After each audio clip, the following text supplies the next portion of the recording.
Continuing on from the last video, we now have to fix our camera controller to work with this game manager.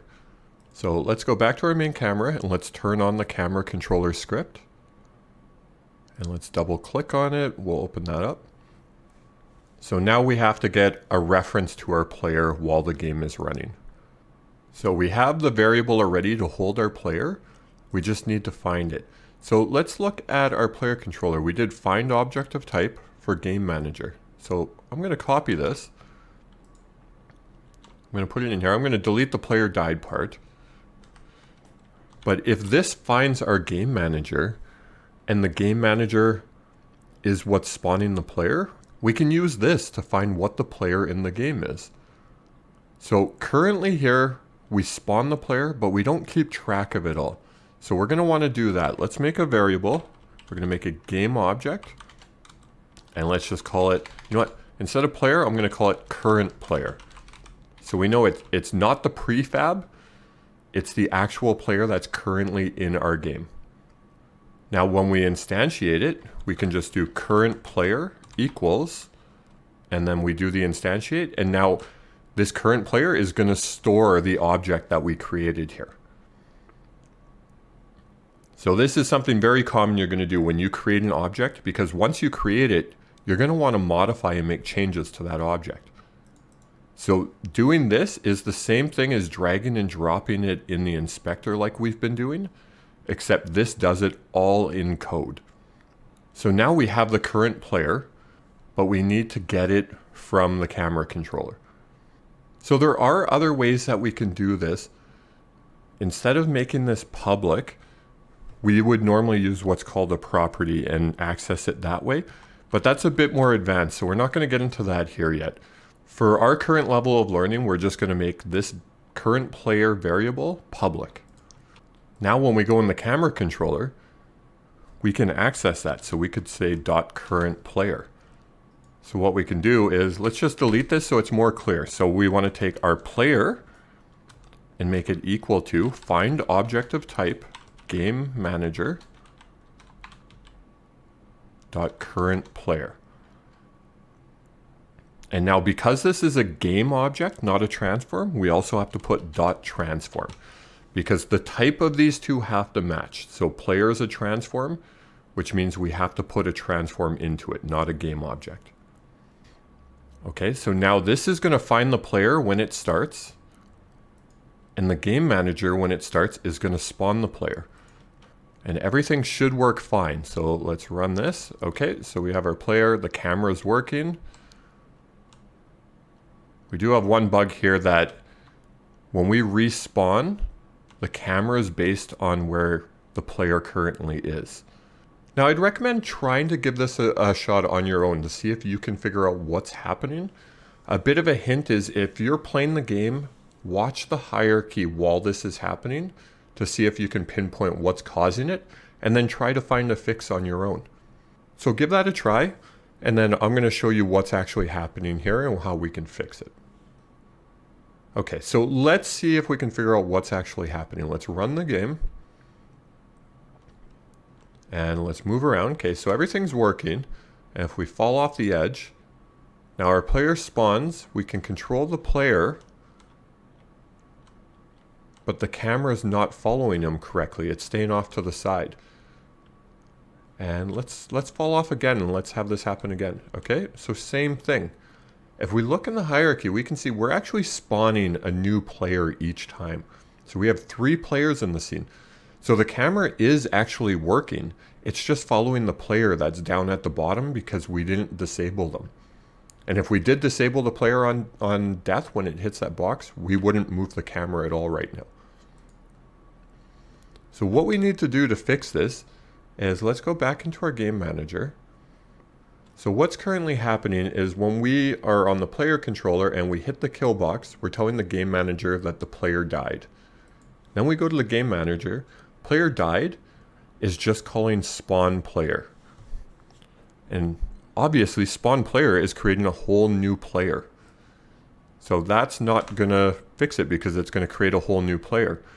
So what we need to do is let's make a new method and we're gonna call this respawn player. Now I'll put that in here. So we'll call respawn player.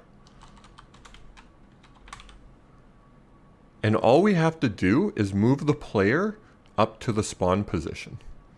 So we can just say current player dot position. Oh, this is actually a game object. So we have to access the game object, which is current player, then the transform, then the position. Okay, and then what do we want to assign this to? We want spawn position transform dot position. So now it's just going to, instead of destroying our player or disabling them, it's just going to tell it move back to the spawn position. And now our camera should follow it fine as well. Let's go test this out. Okay, so everything's working here. Let's go fall off. We fell off, and then our camera snapped right back to the player. So it's a very hard snap. That doesn't look good. We're going to leave it like that because, as I mentioned earlier, we are going to use a different camera system for our final game. So we don't need to go too much into detail on that. But at least now we have a system that we can start falling off and causing our player to get hurt and die when they hit things and then respawn. In this video, we're going to start making some checkpoints for our player. So basically, if we pass a certain point in the game and then we fall off or we die by hitting an obstacle or any other method, we're going to respawn at that checkpoint instead of the beginning of the level. So let's go into our sprites folder here, and out of those Kenny packs, we want to go to the platformer Redux one. And if you're using different packs, just find something similar that you want to use. But what I'm going to do is use these little flags. So I just need to find these in the pack here.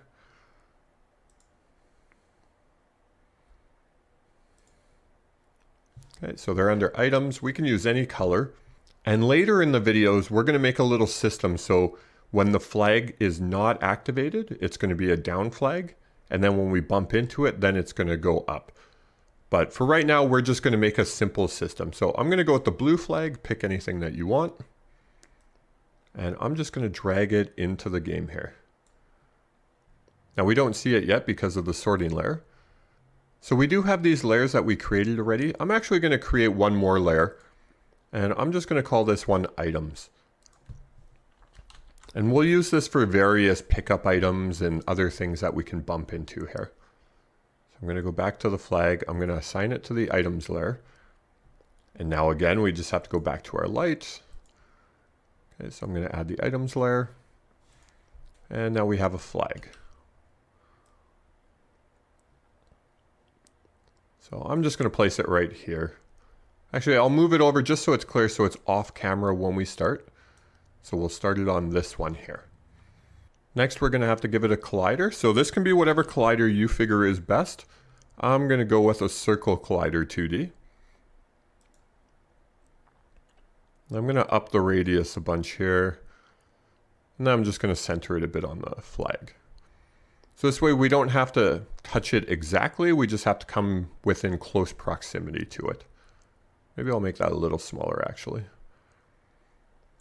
Okay, and now we don't want to collide with it. We just want to go through it. So we did use a trigger for our kill box before that if we fall into it, we don't collide. We want to do the same thing here.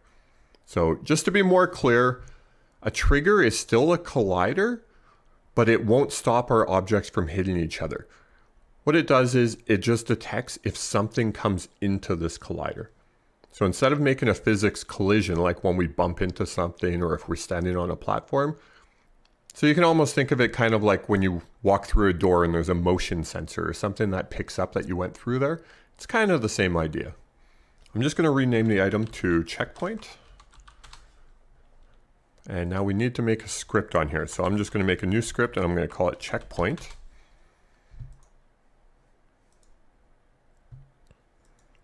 So let's open that script up.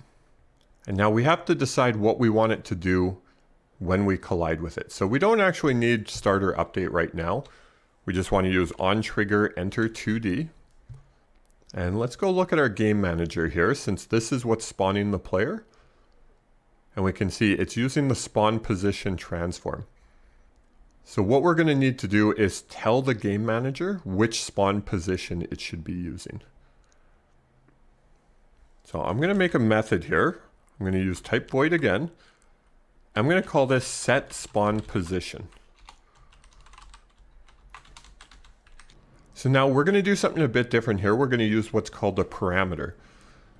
So when any script calls this method set spawn position, we're going to be able to pass in here the position we want. And in this case, it's actually going to be a transform, not a position. So it'll be this variable. So we can put in here, we need to put what type, just like when we create a variable. So we want transform, and then we give it a name. So we can just call this new spawn position. Or, you know, better yet, new spawn transform. So making a variable like this is exactly the same as we did up here, the way it works. The only difference here is this variable new spawn transform, we can only use inside this method. We can't use it outside of it. But what we can do is take this variable, our spawn position transform. So we can do spawn position transform equals new spawn transform. So we can just take whatever we pass in here and assign that into the spawn position. Now this is starting to get into what I was talking about, where we don't want to use public variables for everything, because if we set this variable up here, spawn position transform, to be public, and we just changed it directly from other scripts, if something went wrong with our code and we were trying to troubleshoot and debug, there's no way to really narrow down where the problem is, because any other script in our game could access this and make changes to it. But if we do it more like this, say if something goes wrong and we get unexpected behavior because of this, for troubleshooting, we know if the spawn position transform has the wrong data in it, we know the only place that could be changed is inside this method or inside this script.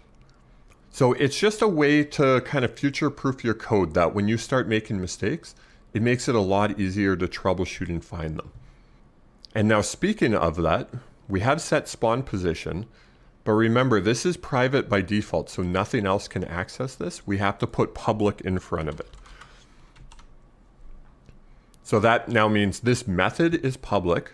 Any other script can access and call this method and pass in a transform, but they can't make the change directly.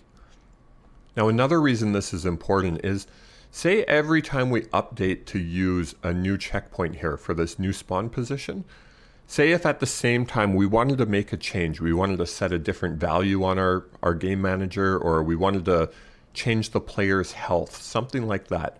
If that was the case, if we didn't do it like this and we just modified this variable directly, we would then have to go and search through all of our code to find any code that referenced and changed this value and add and duplicate that code there as well. If we do it like this, all we have to do is make the change inside this method, and then every time that method's called, it's going to do what we want. Okay, so we have this set. Now we have to get it in checkpoint. So now we've already seen how to do that, like on our camera controller, when we had to find the object of type and get the game manager. So on the checkpoint, we can do the same thing here. So we can do it if on trigger enters, we want to make sure it's the player. So we can do collision.compare tag. Let's check for the player. And now obviously we have to put this in an if statement. Okay, so if we hit the player tag, now we want to find object of type, game manager, and then we want to set spawn position, and we want to pass in this checkpoints transform. So we could just say transform with a lowercase t, and that means this object's transform. So now this should be up and working. Let's go and test this out here. Okay, so to test, if we fall off here, okay, we respawn and it's working at the starting of the game. Now let's go, and we have nothing to visually show that we hit the flag yet, but we should have hit it. Now let's fall off and we respawn back at the flag. Okay, so now we have a simple little setup that we can use for new spawn points. Let's try making one more just to make sure. So I'm going to set one over here, and we just want to make a prefab of our checkpoint. So let's drag that in. Now I'm going to drag this one up here.